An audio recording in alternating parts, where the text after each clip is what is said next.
Our world continues to change and push us in ways we have not been challenged before. On this show, we talk about these challenges, how to be aware of them, face them, and overcome them in your life. This is David Waldas, creator of the Aligned Living System. And I'm Nick Musica, Aligned Living Coach. Welcome to the Aligned Living System podcast.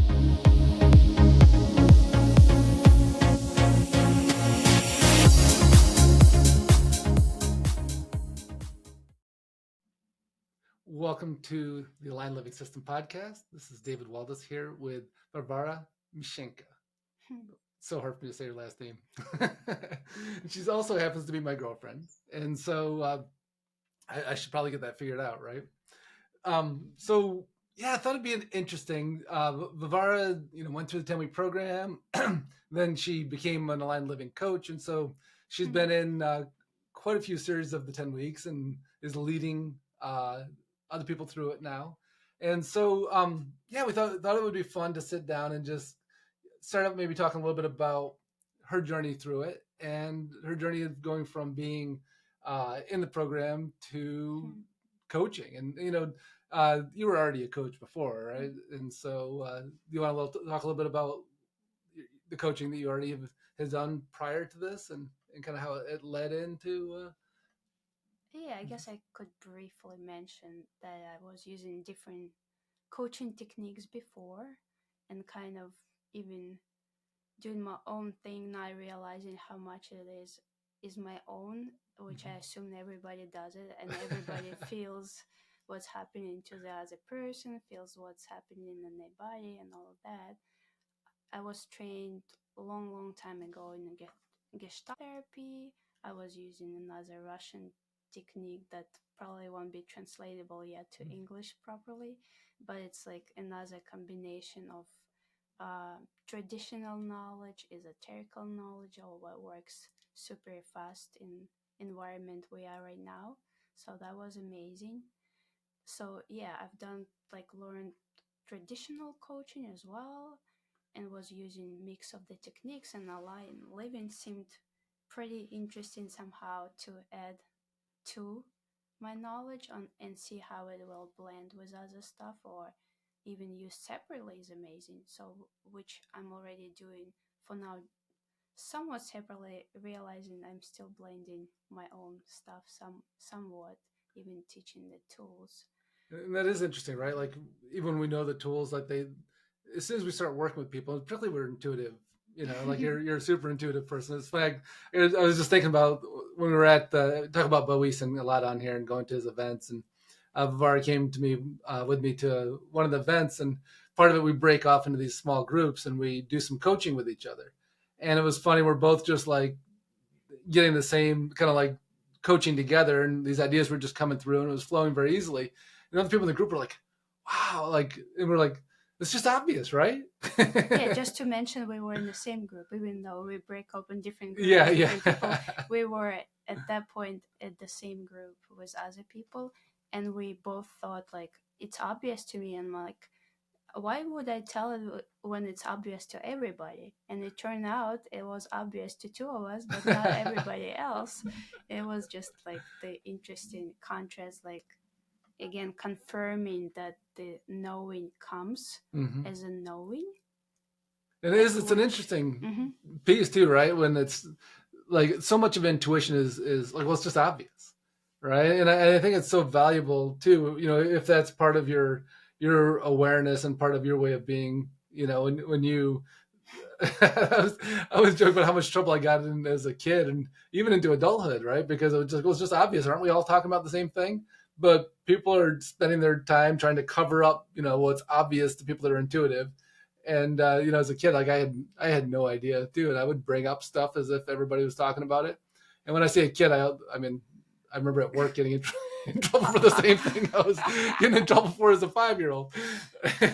We're like, what are you talking? Like, why would you say those things? I'm like, aren't we all seeing this? This is what's going on. Well, I guess for me it was different that I felt rude to say something that everybody see. Why would I even say it? Like, everybody knows it, so I kept quiet, thinking like, everybody can say that. Why would I say it? Like, and try to be like smarter than everybody. Kind of like, oh, why would I like pretend I'm smarter. Everybody knows, they just don't say it.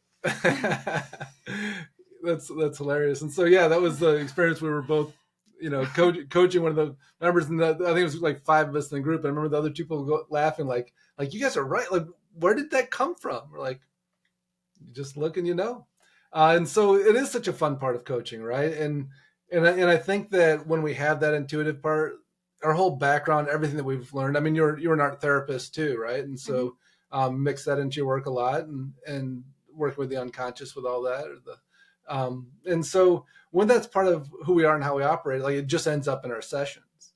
And the Line Living tools are like they're amazing, and the whole system works together. But I think it is like it's impossible for us not to blend in that ability to see and know, and particularly when I mean, we all have our blind spots, right? Like, I mean, that's why I work with a coach. That's why we do these things, is so that we can sit there and go, yeah, I don't see it, and the coach can go, well, it's pretty obvious, like this. But I guess, to interrupt you, a living system connects you more to yourself, right? So intuition is part of it. So you can't be coaching or be participant in a line living system and not to have a strong intuition. It's gonna grow anyway. Yeah, even if you don't start out that way, it's what even happens. though it's not a goal, it doesn't have to be a goal. You don't have to have a goal to have intuition. It just natural. It just our natural skill, or whatever, like sense, or whatever you want to call it. And again, it's like people don't go to coaching to be able to see, right, or eat properly. It just happens, like all of a sudden their body like knows, oh, I want this food but not the other stuff. I want to hang out with these people, not with us. Today, what will relax me is a walk, considering circumstances I'm in. And I know I love to hang out with the friends, but today it's not gonna work. Like, I know we know what's right for us, right? Yeah, Like, it just, and like again, intuition is not a goal, but it's just gonna happen. And it was funny, like when I first got the download for Aligned Living, and like marketing was like, how do I get this out there? How do I describe this in a way that's appealing to people? And part of it is like, well, maybe I'll describe it as a way that to access your intuition, because that's exactly what happens. Maybe I'll describe it as a way to quiet the outer world so we're not so distracted. And so like it was really interesting how like there's so many elements to it. But ultimately it's about coming home to self, right? It's about going, I need to know who I am, and I need to know who I'm not. And so much of the way that we know ourselves, is just through what we've experienced in the world, and the way that we develop coping mechanisms and ability to navigate it. And our identity is based on that. And when we cling to that, we just keep getting more of the same type of experiences. And a big part of aligned living is going underneath that is who we truly are. And again, like we're not going in going, okay, we're going to discover that. We do the aligned living system techniques, and then we discover that. We're not going in and saying, I'm going to become more intuitive. We do the aligned living system techniques, and we become more intuitive. And that's what I wanted to add about quieting the outer world.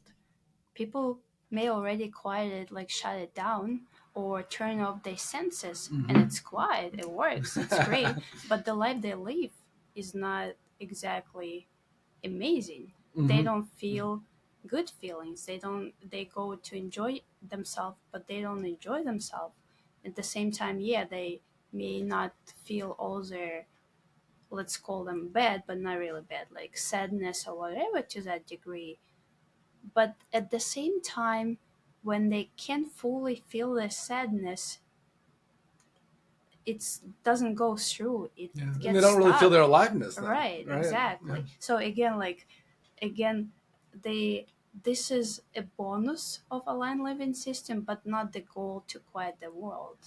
Actually, there's, I guess it's more to connect to yourself, and then that happen automatically, and it kind of filters it out what needs to be heard, or you aware of environment and just like see what's needed for you for not, and what's not, what's important, what's not. We talk about the next right action, and too, you right? Actually can hear more what you need. Now that is more loud, so you're not really, because when people didn't start the process, they might not get what is it about quiet the world, like everything is dimmed. No, it's not. It's Yeah, like, that's. I mean, it's so contradictory in nature when we look at these things. So we're yeah, quieting the distractions, and we become louder. Our sense of self, we become more alive. or it's kind of reprioritizing Mm-hmm. and actually making some things more vivid. Mm-hmm. Life becomes vivid, and I would say that first put it on the higher level. Oh, life becomes more vivid rather than, oh, we need to quiet our world. That's like makes it a little tricky for those who are not familiar with the system enough. And it's so funny to me, like when I look at literally, I mean, so much of these descriptions have come through. Like, how do I describe to people and market this so that they know that it's something that will help them? And those are all the different things we've played with, like how to quiet the outer world and hear yourself. Like, oh, that's great, but the the thing that actually gets people to take action, it's like know yourself better. Like, well, that's probably not going to take action, and so much of it sounds like because some people know about the not nice stuff, they wanna not even see it. And like when you tell them know yourself, but I'm like, oof, I don't think I want to need know to anymore. really know that. Like maybe I did enough. I worked all my life not to know that stuff. Like, I just gonna. I need to have fun and relax and not deal with this stuff that happened in my life as a result of knowing myself better, or know those programs, running those programs and stories, or someone told you something about you when you were a kid and now you know yourself, but is it really you? Yeah, and that's what happens too. It's funny. I was thinking about we're running a 10-week program right now, a group program, and that piece. There's something that happens right around week 8 where everybody kind of bumps their head against the ceiling, right? And it's this confrontation with how I've known myself versus who I truly am. And there's always this piece that feels like it just gets really heavy for a short amount of time as we kind of break those concepts, as we break through whatever it is that's our specific piece, where we keep trying to grow, we keep trying to express ourselves on the world, we keep trying to create something, and the ceiling that we hit, like people always hit it like at the beginning of like between week 7 and 8. And let's call it not a ceiling. There is not really a ceiling. It's a fake ceiling. It's more, how do you call it, more tension part, kind of like, again, you can even talk about like ocean, this wavy area, and then once you move the, it's not really ceiling, there's no line, it's just like a little more tension, kind of checkpoint. Are you ready for more, for your amazing life, or you have a chance to step back and go down to where you were? Like, Yeah, it's like, and it's where people turn around, it's where people get distracted, it's where people go, well, let me look at something else. This is and yeah, go ahead. I talk on here all the time. Go ahead. I keep interacting you, but it's more unfamiliar place. Mm-hmm. They were to people already were to that point before, and they reached to it, so it's already kind of familiar to them. They were there before, they went back. It's a retreat place. Yeah, quite often, yeah. But to step further, it's to step further, it's going to unfamiliar, and it's like, okay, we set up to work on ourselves, we're ready for this new, even though we've been there before, kind of, but this is just a step further. It's like 2 millimeters further. 2 millimeters of unfamiliar may be scary. Mm-hmm. And what happens when we move through it, all of a sudden we pop out the other side, and there's just this lightness that happens, and it's so counterintuitive. Anybody that's worked through a trauma knows that feeling of like having the experience with it feeling super intense, it feeling overwhelming, and then once it moves, like it pops, and all of a sudden you're like, oh my god, I feel so free, I feel so light, I feel so, and it's such a complete contrast to how we felt the second before it popped. And so so what's the line limit? What's a great place to resolve trauma? Well, not necessarily even resolve trauma. Like, things are easier now. Like, switch perspective. Yeah. Like, sometimes the world changes, the speed of everything changes. There's no, like, you don't need to work on every trauma for years. You don't need to sometimes resolve it in the way it used to be. Sometimes you just have to look at it like fully accept whatever situation happened. And sometimes it just lets you, by looking it, it lets you have different perspective on stuff when you moving uh, higher in your growth. Yeah, and in your consciousness, right? And Because in your consciousness, when you're in that higher state of consciousness, which is what aligned living does, it gives you a different perspective. And from that, we talk about the aligned perspective, where when we look at it, we can look at something and it doesn't feel personal, it doesn't feel overwhelming, it doesn't feel the same, like it doesn't have the same hold on us. And then when that's ready to pop, like there's just a feeling of freedom that comes with it. But I mean, I'll give super basic example, not even from our training, but the life. Like if the mother at home was a child and she just went to the spa, came back home all relaxed, and the child is crying, she's just gonna pick it up and make it comfortable and like figure out what the needs are. But if she was staying home whole day, all exhausted and working, and the child starting crying, she's all freaked out. Like it's too much in her plate. Doesn't have the bandwidth and for it. and the difference is where her energy was to start with. She was like relaxed, fulfilled her needs, she's centered, and she can give that space from abundance to a kid to process whatever emotions or situations are. Kids are not adult, they can process, they don't have nervous systems. But in the second option, she like out of her body kind of like took on so much stuff, not realizing it, because the society says you need to work, you need to do this, have, or you're a bad mom, or bad mom. And like all of a sudden the kid's crying, she didn't have space for herself to start with. She didn't have like a safe space to work. Why is she working when the kid's next to her? Why isn't it okay to have a babysitter with a kid, for example? Again, I'm bringing super like basic like kind of example, right? And that's how I guess aligned perspective work, where you can start from problem survival mode, or you can start from like safe space where you can look from above and really see the situation and realize, oh, kid, the only thing how it can talk, it's crying, and there are obviously some needs not met. It's not he's like trying to freak out and not make me work. Obviously it never works that way.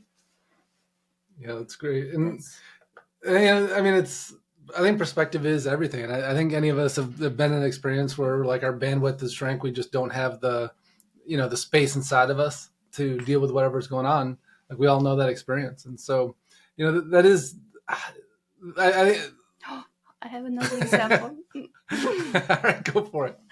I have another fresh example from a client. My client's son was like, I guess, a stressful situation with a family, and he was failing at some school disciplines, and even school wrote a note, maybe you want to put him to a different school because this is a great school, but it's like tricky.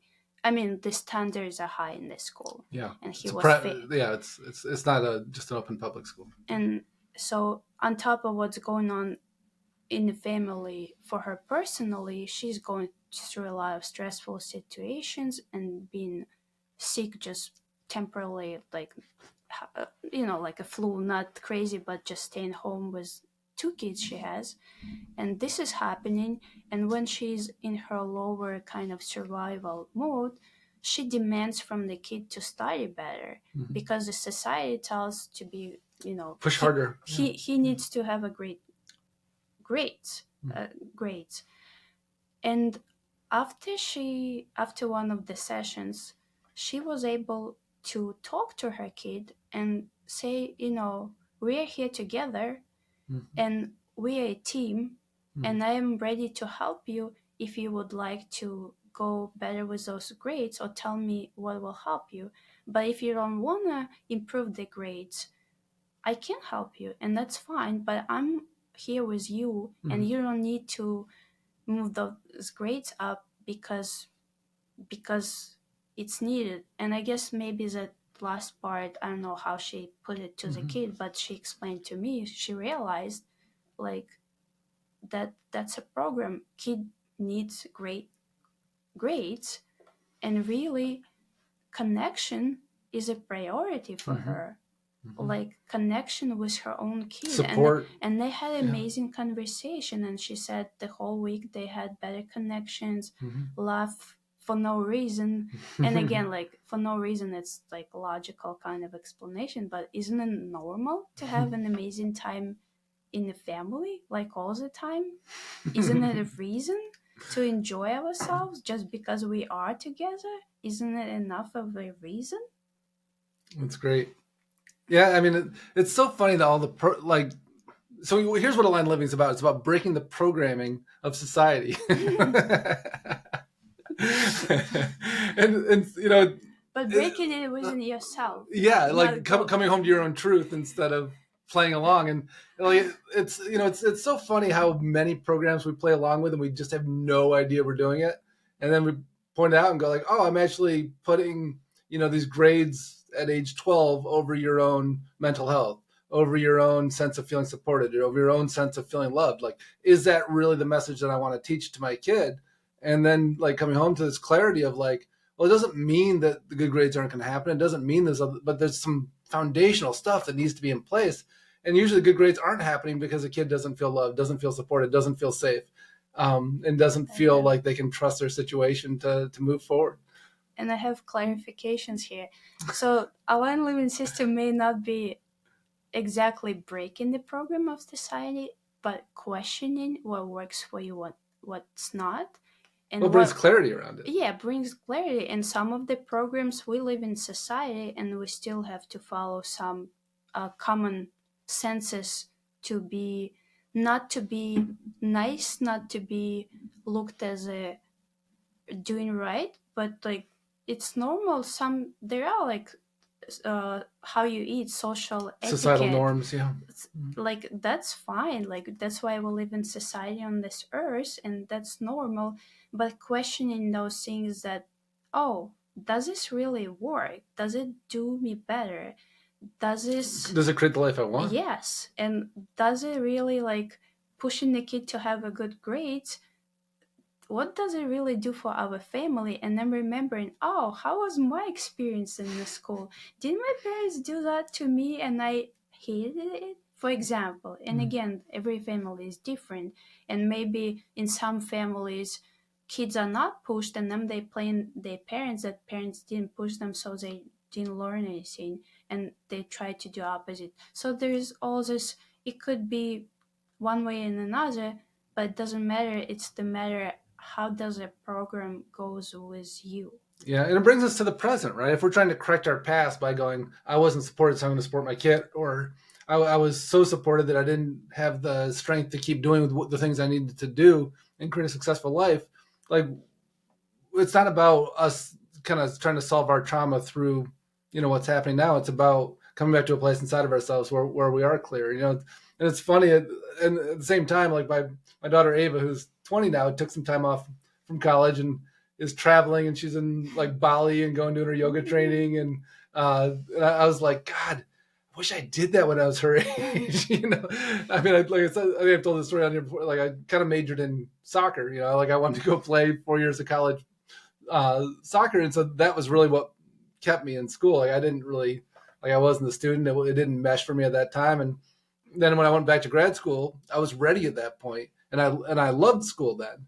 But the first 4 years, I had just made it through, and then took a year off, and then went back to grad school. But it's really fun to see, see her out traveling the world, at 20 years old, almost 21, and having these really rich experiences, and just going, gosh, and also it feels really good to support it, and to go like, it does feel right for you. Like, why keep pushing against something that isn't resonating right now? And, that wasn't the conversation in my house, growing up. It was about the fear of the future, the fear of what's going to happen if you don't comply, if you don't play along, if you don't do it this way. And so, what aligned living is about? It's about freedom. Oh, really? That's what it's about. It's about freedom. How did you figure that out? Because we're not locked into any way of seeing things. We're just finding our truth, living it in our next right action, as opposed to finding things that make us really uncomfortable and then trying to resolve them all the time, but finding what really lights us up and living that. So it's about freedom. But isn't it fun to resolve things and be on top of this stuff all the time and being proud of, like, you go through life, all this resolving, all tough and push through? Like, huh?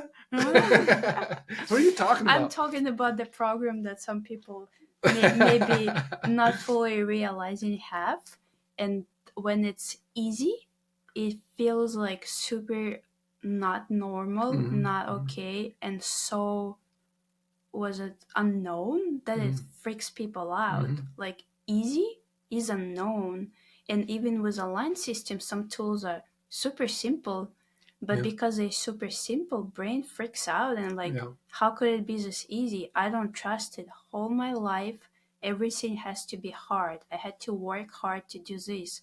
I had to like push through whatever my degree or get many degrees to prove I'm okay. And here you tell me that, oh, you do this slow, like different techniques, and you change your perspective, and everything's gonna be easy. And then again, like, here is a program, and people, like, it's so deep inside that, like, without people realizing that was a program, they thinking it's them that way. Oh, like, this may not happen, that little switch might not happen.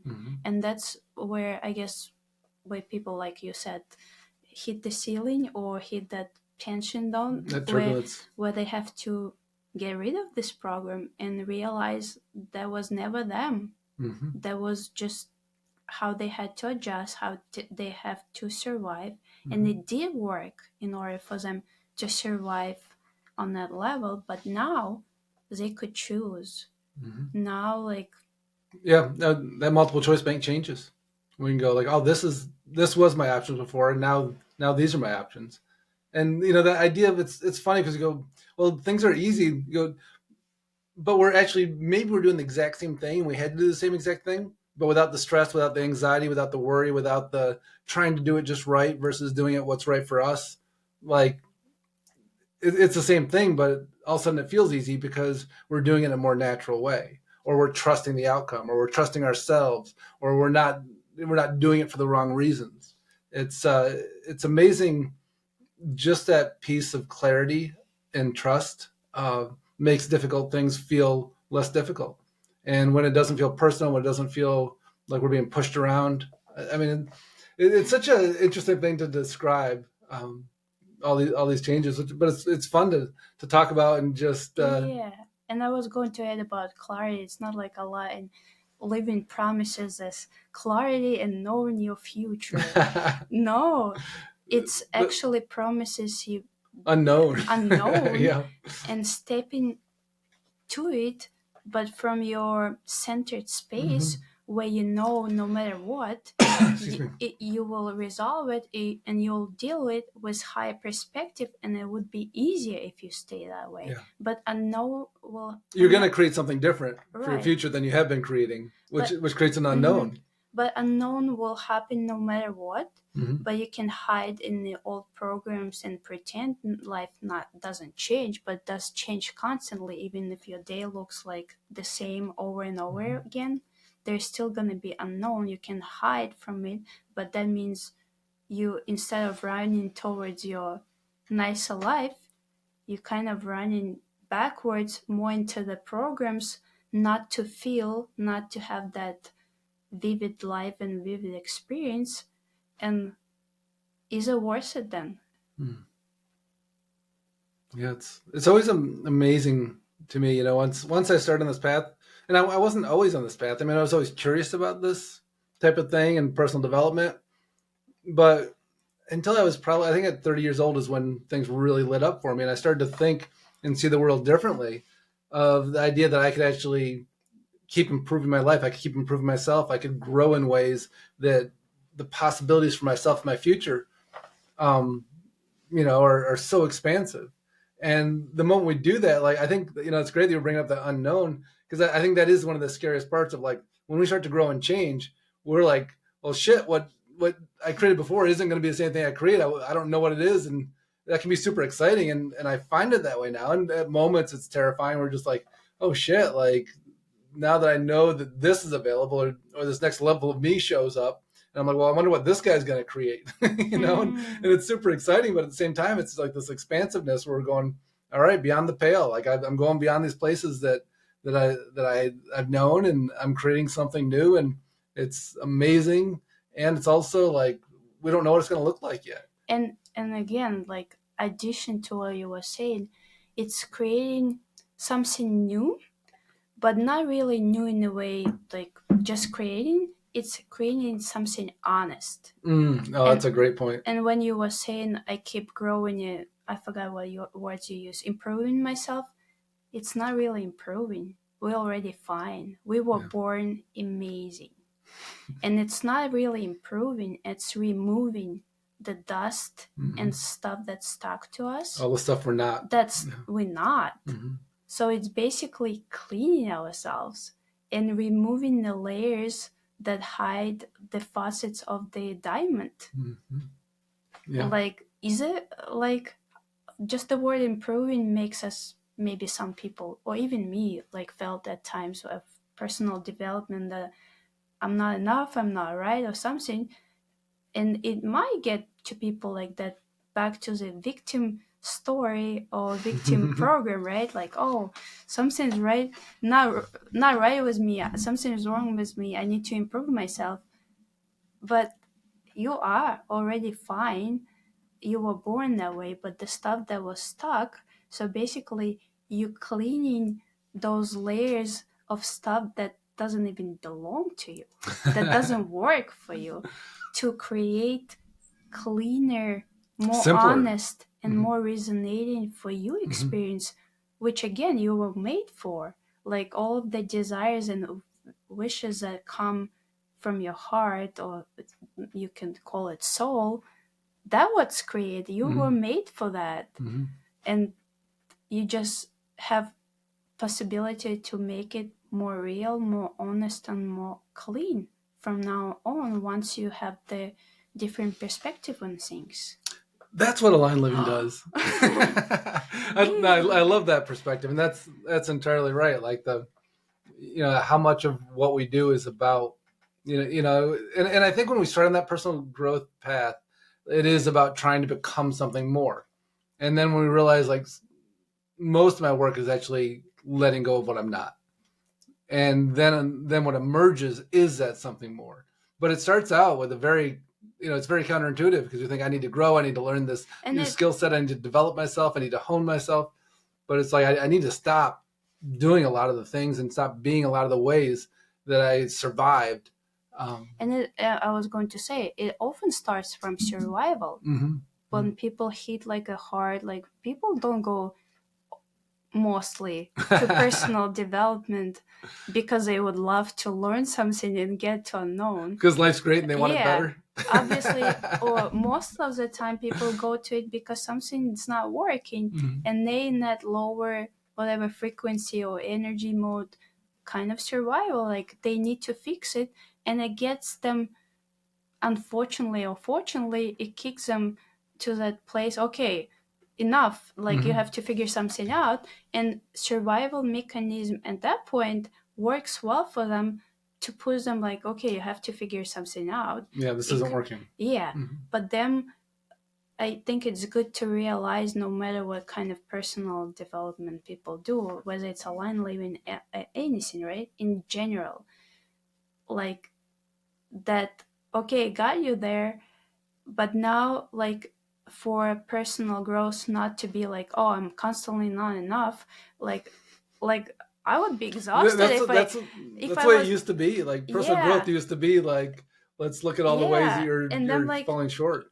When you can't, if you're gonna have that idea the whole time, you wouldn't want to grow anywhere. Like, what, those people not growing and they fine, like, better be them. But it's not about that. Okay, got you there, but now, since you have a different perspective and realizing that you're actually cleaning stuff that's not you, or being more honest, like, isn't it amazing? Again, like, look at I don't know what example to give right now, but like I said, something like you bought something and it got dusty, right?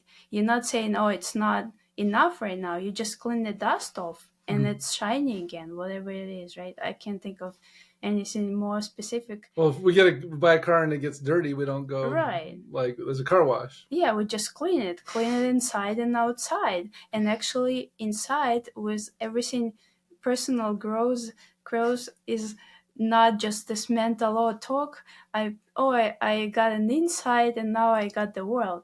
It's actually every sphere of life is connected. What do you eat? How do you sleep? Who do you spend time with? Does it work? Did it work for you in the past? Does it work? The same thing works now? It doesn't. So it's about everything. So how about calling it, instead of personal changes or growth, like, I'm coming back to myself and really knowing what works for me personally better, and that affects all people around me. How about family? My kids now gonna know that they could feel what they want to eat right now, not from their mind, I want candies because I like candies. They could actually feel, I want this fruit, or I'm full right now, like I don't need to eat. And for example, and that's a great, kids are great examples. They, like, I don't know till what age, if they don't eat and you try to push them meals at certain times and they're not hungry, like, and they don't eat, it's fine. If they're hungry, they'll come and eat. They're not gonna starve themselves to death. They won't. Even though it doesn't come with logic sometimes, like it does, we need to eat every 4 hours, or someone has like, I eat in between this 8 hours and trying this diet that doesn't really go with my body, but everybody does it, so I'll pretend I'm like this amazing personal growth technique. And like, what? Like, trendy is actually, I think, whatever's trendy is actually a great like, place to go for personal development. Maybe it doesn't work for you. Come on, like, are you feeling a little headachy and like not good during the day? Just to show that, I'm using a trendy technique. Look at the kids, go learn. And I love that you call that honesty too. And that, I mean, that's an interesting piece, because that's really what it is. When we're running some program, we're just not really being honest with ourselves. We're playing along. And how often, I think people are afraid to stop and ask themselves, does this work for me? And, what is my truth? And when it becomes self-evident, like when we're in a place inside of ourselves where we just know what our truth is, and it's just obvious, like we get to start living, like it just cleans stuff up so much. And then we're not playing games anymore. And we're just not willing to live a life that doesn't match us. Just that simplicity of it, I think is so much really what personal development is all about. And I love the idea that what you're saying. It's not really we're developing into something. We're taking all the layers off and going, gosh, what's underneath this? Underneath this is me. Underneath this is this, call this emerging self that wants to come out, but we have to be willing to take the shell off, because that shell's never happy. That shell's always, the bigger the shell, the more congested we are, the less expressed we are, the less free we are, the less open we are, the less joy there is in our life, the less alive we are, all that. Yeah, and I guess there's another, like, not logical thing that happens when people deem their feelings about something that triggers them and doesn't feel right. They think they can enjoy the good stuff, but once the feelings deemed, all of them deemed. So now the good stuff doesn't get enjoyable. And even, like, example, in one of our groups, the woman thought, like, for some reason, for the society, she has to have that image that she always does something fun.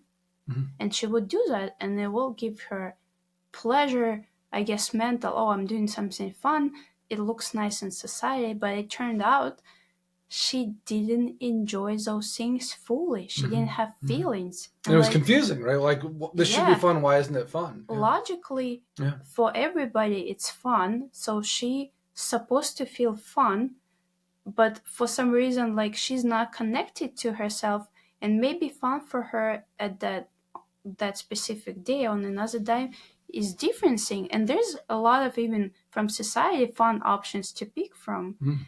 But this is maybe more trendy fun right now. And instead of connecting to, oh, do I want to go for a walk, do I want to go for a hike, do I want to meet a friend, what will feel good for me right now, I gonna, well, society said this is fun and I'll do that, and try to feel good, but it doesn't, and like, oh, or it used to feel fun. Yeah, and like all of a sudden she's like this numbed person, and she is even wondering why would she be on this planet if she doesn't enjoy fun things. I'm like, oh, where did that contrast come from? And that's crazy. And again, like, but it happens. Like, it's not, and this is the thing, like, it's not uncommon, you know. So if you're listening to this and going, God, I relate to that person, you know, that they have these experiences that maybe brought joy at one time, or it just isn't bringing the same joy, or they're just not feeling feelings.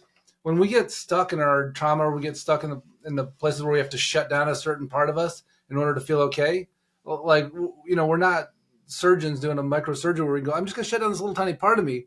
Like, we get shut down, and then we're just not, with the same joy of life, it just isn't available. The some aliveness isn't available.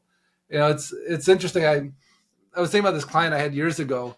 I was kind of business guy, and I'd worked with his wife, and so he came in and took him through a session. This is actually even before Aligned Living, but we just brought his frequency way up in this place. And he texted me when he got home. He goes, "Oh my God, I drove by this open meadow on the way home, and like, it was vibrant. Like, there's all these colors, and like, I just couldn't stop staring. Like, I was just so like alive and intrigued by life." And I'm like, yeah, like, that's available. Like, let's cultivate this. He's like, awesome.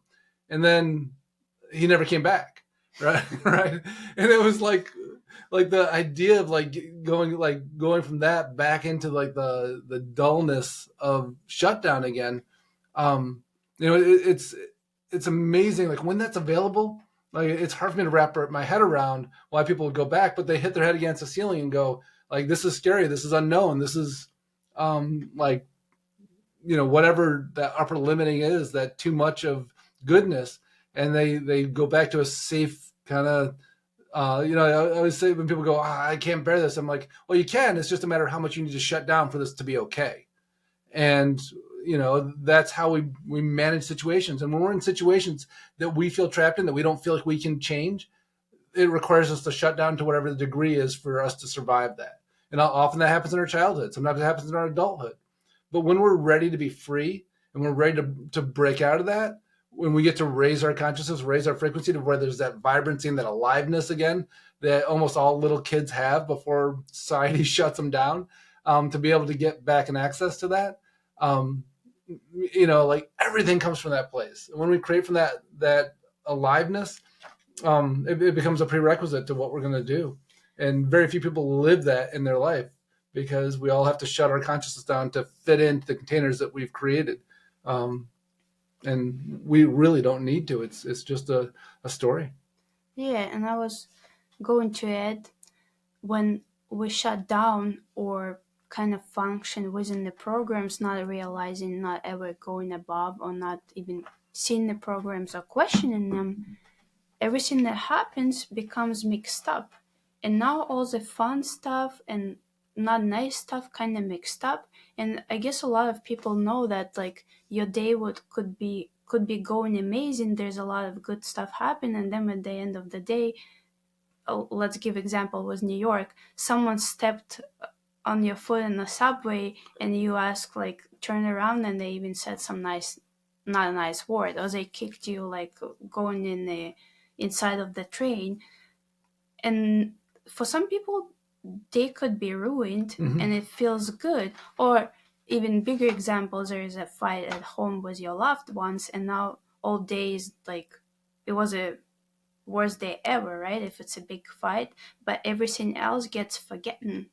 And there was again example with my client, to show, like, she referring to some, like, she tells me about her day, mentions some things, and then kind of wraps it up saying, well, I spend a lot of time with the person, and I can't do that because it's not nice.